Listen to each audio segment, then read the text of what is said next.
Promo serial बेवा जी की बहू के आने वाली किस्में आप देखेंगे कि जब वली जमाल से कहता है कि मामू दुकान पे आ रहे हैं तो आपको इतना ज्यादा बुरा क्यों लग रहा है, तो सुनते साथ ही जमाल कहते हैं कि पुप्पो कह रही हैं कि अगर इस तरह गले पे बिठाया गया या कारोबार संभालने दिया तो सब कुछ हाथ से निकल जाएगा। ये सुनते साथ ही वलीद कहते हैं कि यही बात तो मैंने आपको उस दिन कही थी कि पुप्पो को सारा होल्ड ना दें, लेकिन आपको मेरी बात नहीं समझ आई। सुनते साथ ही जमाल कहते हैं कि लेकिन तुम क्यों कंपेयर कर रहे हो इन दोनों को, तुम्हें पता है ना पुप्पो ने हमारा घर कितने अच्छे तरीके से संभाला है। तो सुनते साथ ही वलीद कहता है कि हाँ, नजर तो आ ही रहा है कि इतने अच्छे तरीके से संभाला है, सब कुछ ही तो उनके हाथ में चला गया है। ये सुनते साथ ही जमाल कहता है कि न जाने तुम्हें क्या हो गया है, तुम इतने ज्यादा गलत फहमी का शिकार क्यों हो। दूसरे सीन में आप देखेंगे कि उधर जब रामीन वासिफ से कहती है कि वासिफ तुम ऐसे ही फरहत के पीछे हलकान हुए जा रहे हो, छोड़ दो उसका पीछा, देखो आना होगा तो खुद आ जाएगी। तो सुनते साथ ही वासिफ कहता है कि यही बात तो मैं घर में सबको समझाना चाह रहा हूँ, लेकिन अजरा भाभी है कि पीछे ही पड़ गई है कि जाके माफी मांगनी ही होगी। ये सुनते साथ ही रामीन कहती है कि यानी कि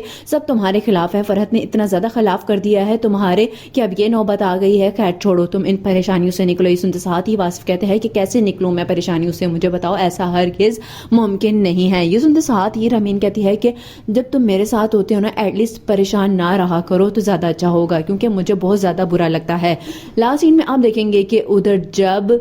आयरा फरहत के पास जाती है और फरहत से जाके कहती है कि मैं जानती हूँ कि अजरा भाभी और अस्मा तुम्हारे पास आई होंगी तुम्हें समझाने के लिए, लेकिन ये दोनों तुम्हारी सबसे बड़ी दुश्मन है। ये सुनते साथ ही फरहत कहती है कि कैसी बातें कर रही हो, एक तो मुझे वापस लेके जाना चाहती हैं और तुम कह रही हो कि वो मेरी दुश्मन है। ये सुनते साथ ही सारा कहती है कि अरे कम अकल, तुम्हें क्यों नहीं समझ आ रहा है कि घर के काम काज नहीं हो रहे हैं, खाना पकाने का मसला है, इसलिए तो ये तुम्हारे लेने के लिए आई है। ये सुनते साथ ही फरहत कहती है कि ऐसा हरगिज नहीं है जैसा तुम सायरा सोच रही हो। ये सुनते साथ ही सायरा कहती है कि तुम इस घर में अब नहीं होना, इसलिए तुम्हें नहीं पता है, मैं तो रहती हूँ अस्मा के साथ, सारा दिन गुजारती हूँ, मुझे ज्यादा अच्छी तरीके से पता है।